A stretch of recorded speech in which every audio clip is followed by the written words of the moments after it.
All right, welcome back, scholars. Welcome to week 10.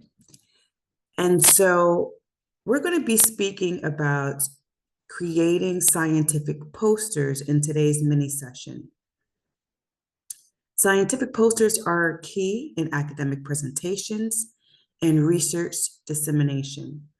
They are large documents that convey your research in a very concise visual format.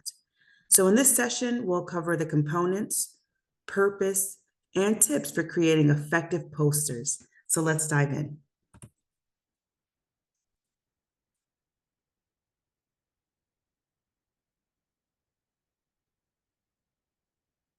And so a scientific poster is essentially a visual summary of your research. It includes all the key components of a full research article, but in a simplified, concise form. The goal is to communicate your burning question, trendy experimental approach, amazing results, and insightful discussion in a way that grabs attention quickly and informs viewers without overwhelming them.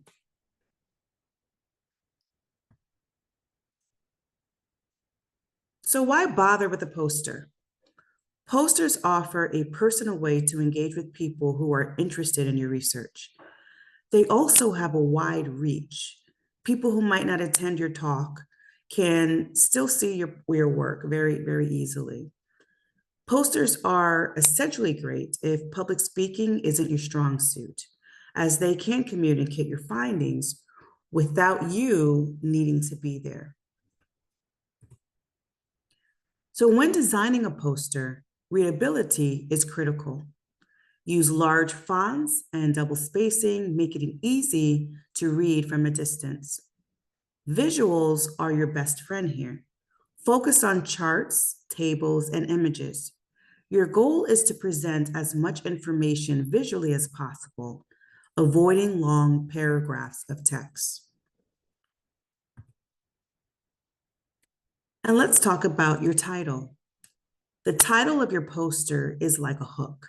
It needs to catch the eye and convey the essence of your research. A good rule of thumb is to keep it short and engaging.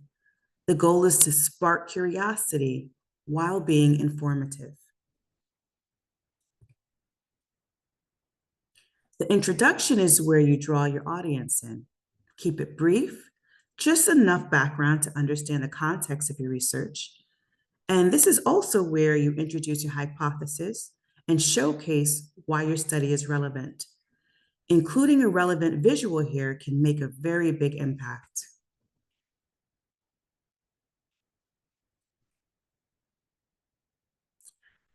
For the materials and methods section, keeping it short is key.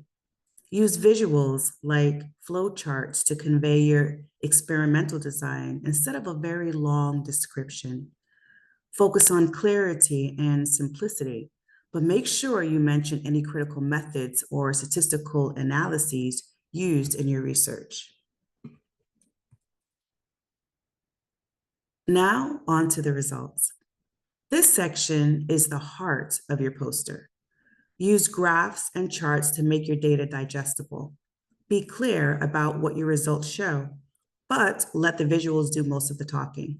Your aim is to make it easy for viewers to understand your key findings at a glance. In the conclusion section, briefly restate your hypothesis and summarize whether your findings support it. This is also the place to highlight the significance of your research and its broader implications. If applicable, suggest future directions for the field based on your findings. Lastly, don't forget to give credit where credit is due. Promptly cite relevant literature following standard formats. Limit your references to about 10. In the acknowledgement section, briefly thank those who supported your research, but keep it professional and also concise.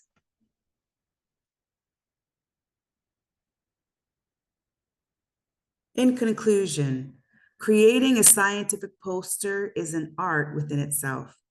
The key is to strike a balance between visual appeal and informative content. Follow the guidelines we've discussed and remember, practice makes perfect. Okay. And also, I did include some samples of posters that were successful in other students in this class previously during this and within this week 10 module. And so please take a look at those samples. Thank you for listening, and I hope this helps you create your next scientific poster. And as always, scholars, you've got this. Keep up the excellent work. Until next time.